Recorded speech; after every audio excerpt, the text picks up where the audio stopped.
وہ ڈمپل والی نیلی نیلی آنکھوں والی جو اس کی یہ جو آپ کی زندگی میں آ گیا، اس کے پاس اگر کم پیسے ہیں، کوئی بات نہیں پتر، آ جا، تیرے کو بھی لاون دیتے ہیں، تو بھی کھا۔ تھوڑی دیر کے لیے آنکھیں بند کریں اور آپ سوچیں کہ آپ کو وہ کیا چیز چاہیے جو آپ کے پاس نہیں ہے، جو آپ کے پڑوسی کے پاس ہے، جو آپ کے کزن کے پاس ہے، جو آپ کے محلے دار کے پاس ہے، جو آپ کے شہری کے پاس ہے۔ سوچ کر مجھے بتائیں۔ مجھے پتہ ہے کہ آپ کو کیا چاہیے، آپ کے مائنڈ میں کیا آیا ہے۔ چلیں اس کو ایک کہانی سے سمجھتے ہیں۔ میرے بچپن کا دور تھا، میری سب سے چھوٹی خالہ کی شادی تھی۔ ہم سارے جتنی بھی میری خالائیں تھیں، میرے خالو تھے، میرے کزن تھے، ہم سب وہاں پر اکٹھے تھے۔ تو صبح کا ٹائم تھا، میرا ایک کزن ہے وہ بیٹھا ناشتہ کر رہا تھا، وہ سالن کے ساتھ پراٹھا لگا کے کھاتا، اوپر سے چائے پیتا۔ اتنی دیر میں بھی ہاتھ منہ دھو کر آ گیا، تولیے سے میں نے منہ صاف کرتے کرتے آواز لگائی، امی مجھے بھی لاون چاہیے اور لاون کے ساتھ پراٹھا بھی چاہیے اور چائے بھی چاہیے، میں نے لاون کے ساتھ کھانا ہے۔ تو میری امی نے کہا پتر آ جا، سب کھا رہے ہیں، تیرے کو بھی ملے گا۔ میں آ گیا، میری امی نے ایک کٹوری میں مجھے لاون ڈال کے دیا اور پراٹھا رکھ کے دیا اور ایک کپ چائے دی۔ میں خوشی خوشی ناشتہ کرنے لگا۔ اتنی دیر میں میرا جو کزن تھا جو ساتھ بیٹھا ناشتہ کر رہا تھا، اس نے رونا شروع کر دیا۔ اس نے اپنی امی کو آواز لگائی، یعنی میری خالہ کو آواز لگائی۔ اس نے کہا میرے کو بھی لاون چاہیے، میں نے لاون کے ساتھ ناشتہ کرنا ہے، میں نے ترکاری کھانی ہی نہیں ہے۔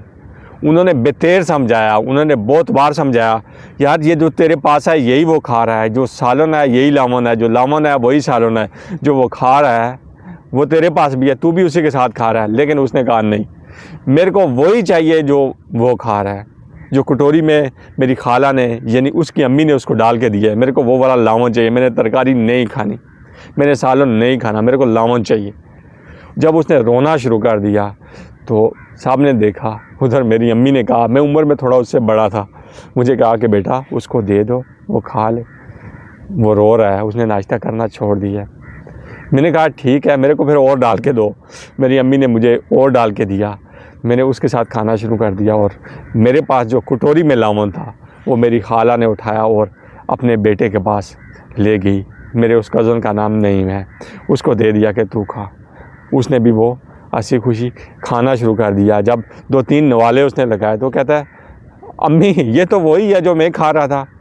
تو اس نے کہا یہ لو بھائی، یہ تو واپس لے لیا، میرے پاس بھی وہی ہے۔ آپ کو یہ کہانی، یہ سٹوری سنانے کا مقصد یہ ہے کہ میں نے آپ کو کہا تھا نا کہ آپ آنکھیں بند کر کے سوچیں کہ آپ کو کیا چاہیے، جو آپ کے کزن کے پاس ہے، جو آپ کے پڑوسی کے پاس ہے، جو آپ کے محلے دار کے پاس ہے، وہ آپ کو ان میں سے آپ کو کیا چاہیے۔ تو مجھے پتہ ہے کہ آپ کے شیطانی مائنڈ نے کیا سوچا ہوگا۔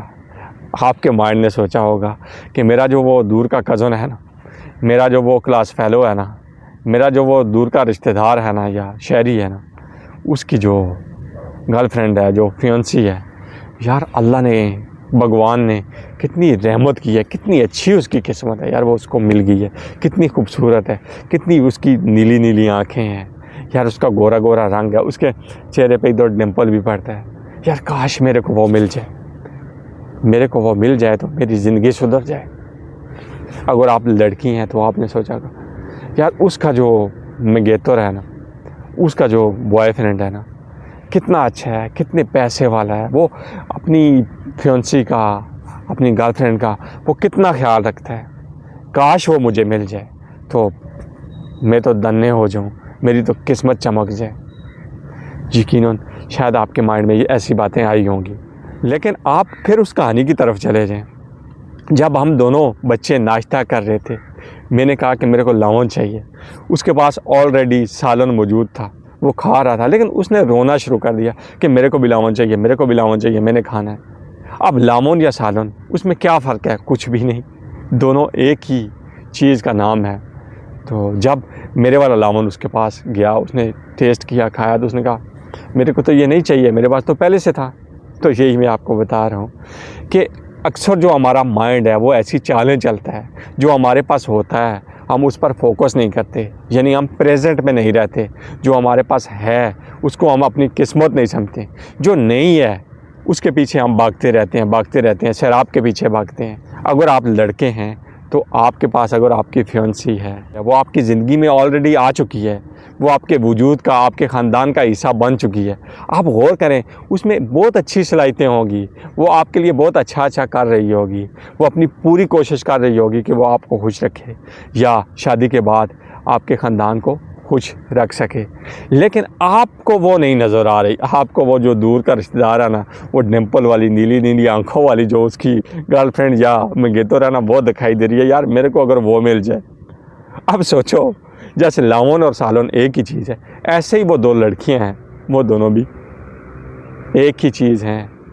تو آپ کی زندگی میں آ چکی ہیں. جیسے سالون جب آپ کھاتے ہیں, روٹی جب آپ کھاتے ہیں تو آپ کے وجود کا حصہ بن جاتا ہے. ایسے ہی جب وہ آپ کی زندگی میں آ چکی ہے تو وہ آپ کے خاندان کا, آپ کی زندگی کا, آپ کے وجود کا حصہ بن چکی ہے.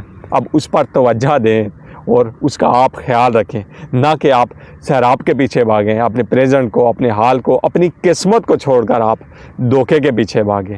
وہ تو بچہ تھا, اس کو لاون ملا, اس نے ٹیسٹ کیا تو تب اسے پتہ چلا. لیکن آپ تو بچے نہیں ہو, آپ تو بڑے ہو گئے ہو نا.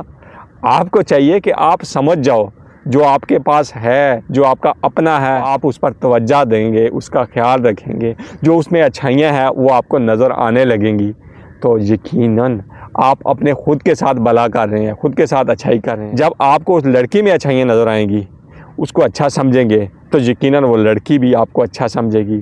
آپ میں جو اچھائیاں ہیں اسے اچھائیاں نظر آئیں گی. بالکل ایسے ہی اگر آپ لڑکی ہیں تو آپ کا اگر کوئی ہسبینڈ ہے, آپ کا منگیتر ہے, تو آپ دیکھیں کہ وہ جو دور کی رشتہ دار ہے نا, اس کا جو منگیتر ہے نا, وہ اتنا امیر ہے, اس کے پاس اتنا پیسہ ہے, اس کے پاس گاڑی ہے, سب کچھ ہے. تو آپ کے لیے وہ سیراب ہے, وہ آپ کے لیے ویم ہے, ایلیوژن ہے. آپ اگر اس کے پیچھے پڑی رہیں گی تو سوائے آپ ذہنی بیماری کے علاوہ آپ کو کچھ نہیں ملے گا. جو آپ کے پاس ہے اس پر توجہ دیں. یہ جو آپ کی زندگی میں آ گیا, اس کے پاس اگر کم پیسے ہیں تب بھی آپ کا کتنا خیال رکھ رہا ہے, آپ سے کتنی محبت کرتا ہے. ابھی آپ کی زندگی میں آ چکا ہے, آپ کے خاندان کا حصہ بن چکا ہے, آپ کے وجود کا حصہ بن چکا ہے. تو آپ اس میں جو اچھائیاں ہیں دیکھیں. یہ صبح صبح جلدی اٹھتا ہے, کام پہ جاتا ہے, کام کرتا ہے, دیہڑی لگاتا ہے, مزدوری کرتا ہے, نوکری پہ جاتا ہے, بزنس پہ جاتا ہے, کچھ بھی کرتا ہے, کماتا ہے, آپ کے لیے لے کر آتا ہے. اس کے پاس جتنی بھی گنجائش ہے, جو بھی وہ لا سکتا ہے وہ خریدتا ہے. وہ محنت کرتا ہے, اپنا خیال کم رکھتا ہے, آپ کا خیال زیادہ رکھتا ہے. تو آپ بھی اس کی اچھائیاں دیکھیں, پریزنٹ میں آ جائیں. جو آپ کے پاس ہے وہی آپ کی قسمت ہے. اس پر غرور کریں اور اس میں جو اچھائیاں ہیں وہ دیکھیں, جو برائیاں ہیں ان کو چھوڑ دیں. جو اچھا ہے اس پر توجہ دیں. اور جب آپ اس میں اچھائیاں دیکھیں گی, جو اس میں اچھائیاں ہیں اس پر توجہ دیں گی, اس کو بتائیں گی یہ آپ میں اچھا ہے, تو یقیناً اسے بھی خوشی ہوگی. اور جو آپ میں اچھائیاں ہیں وہ آپ پر بھی توجہ کرے گا. اور آپ کی جو زندگی ہے, آپ کی یہ دنیا کا جو ماحول ہے, جو آپ یہاں پر جوڑا بن چکے ہیں, جو آپ یہاں پر منگیتر یا ہسبینڈ وائف بن چکے ہیں, وہ زندگی آپ کی ایک جنت سی زندگی ہو جائے گی. لیکن جب آپ پریزنٹ میں رہیں گے, جو آپ کے پاس ہے اس کو اپنی قسمت سمجھیں گے, اپنا لک سمجھیں گے, اور جو آپ کو چاہیے مٹیریل میں, جو آپ کی ضرورت ہے, اس کے لیے آپ کوشش کریں گے, اپنی صلاحیتوں کو نکھاریں گے, تو وہ بھی آپ کو بہت آسانی سے مل جائے گا. لیکن یاد رکھیے, خواہشوں کے پیچھے آپ نے نہیں بھاگنا, کیونکہ خواہشیں تو بادشاہوں کی بھی ادھوری رہ جاتی ہیں اور ضرورتیں فقیروں کی بھی پوری ہو جاتی ہیں. اگر آپ کو ہماری ویڈیوز پسند آ رہی ہیں تو ویڈیو کو لائک کریں, چینل کو سبسکرائب کریں اور دوستوں کے ساتھ شیئر کریں. ہم پھر حاضر ہوں گے ایک نئی ویڈیو کے ساتھ. تب تک کے لیے ہم آپ سے اجازت چاہتے ہیں. بہت شکریہ.